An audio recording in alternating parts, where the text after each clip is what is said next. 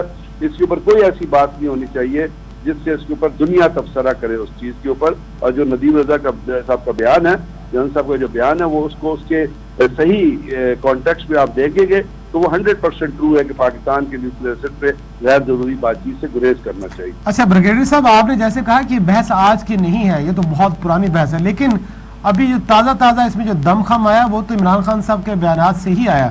تو آپ کیا سمجھتے ہیں کہ عمران خان صاحب نے غیر ضروری بحث کو چھیڑا جس کے بعد سے یہ ساری صورتحال پیدا ہوئی اور بھانت کی بولیاں اس پر بولی جانے لگی؟ عمران خان نے کوئی ایسی بات نہیں کہی.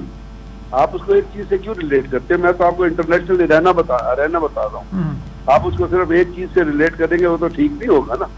انٹرنیشنلی کیا خیالات ہیں دنیا میں؟ انڈیا کیا کہتا ہے ہمارے نیوکلیئر کیپیبلٹی کے بارے میں؟ روس کیا اپنا امریکہ کیا کہتا رہا؟ فرانس کیا کہتا رہا؟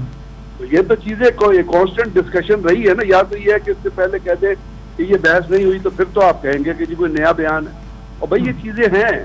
پاکستان کے اندر انڈیا بلوچستان میں انٹرفیئر کر رہا ہے، بلوچستان میں دہشت گردی کر رہا ہے، بلوچستان میں دہشت گرد گروپوں کی مدد کر رہا ہے، بلوچستان میں Balochistan republic army, Balochistan national army, Harbiyar Marri, Brahamdagh Bugti, وہ انڈیا میں جا کے بیٹھے ہوئے ہیں. وہ اجیت کمار ڈیول سے ملتے ہیں. اجیت کمار ڈیول کہہ رہا ہے کہ میں پاکستان کے اندر دہشت گردی کروں گا اور جو گروپ دہشت گردی کر رہے ہیں ان کو پیسے دوں گا. تو انڈیا یہ تمام کام جو ہے پھول بانٹنے کے لیے کر رہا ہے. اس کا کیا مقصد ہے؟ اس کا کیا مقصد ہے بلوچستان کے اندر دہشت گردی کرنے کے لیے؟ صرف یہ کہ وہ آپ کو پتا ہے کہ یہ اسرائیل میں جو ہے بلوچستان کی ایک آزاد بلوچ ہے، اس نے حکومت بنائی ہوئی تھی ڈیفالٹ کے ذریعے. کانگریس میں، امریکن کانگریس میں بلوچستان کے بارے میں ایک کانفرنس ہوئی. تو ان تمام سازشوں کا کیا مطلب؟ تو کیا ہم اس سازش سے آنکھ بند کر لیں؟ ہم نہ کہیں کہ انڈیا پاکستان کو، بلوچستان کو پاکستان سے جدا کرنے کی کوشش کر رہا ہے. کیا ہم صرف آنکھیں بند کر کے بیٹھ جائیں، کان بند کر کے بیٹھ جائیں؟ بولے نا اس پہ.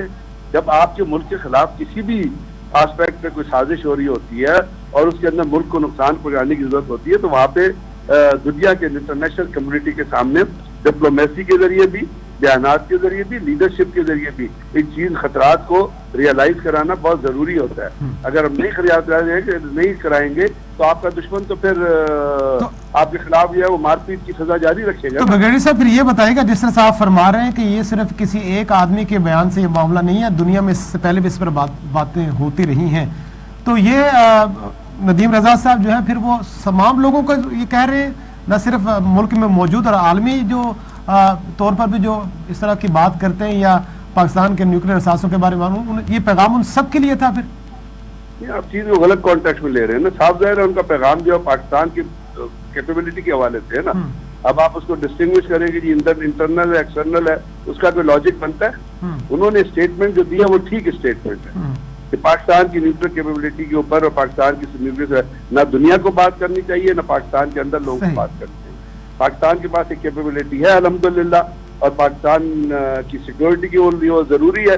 تو انہوں نے بالکل ٹھیک کہا کہ جس کے اوپر کسی کو بھی غیر ضروری بیان نہیں دینا چاہیے. اب آپ اس کو ڈسٹنگوش کرنا شروع کر دیں گے تو اس کا تو کوئی لاجک نہیں بنتا نا.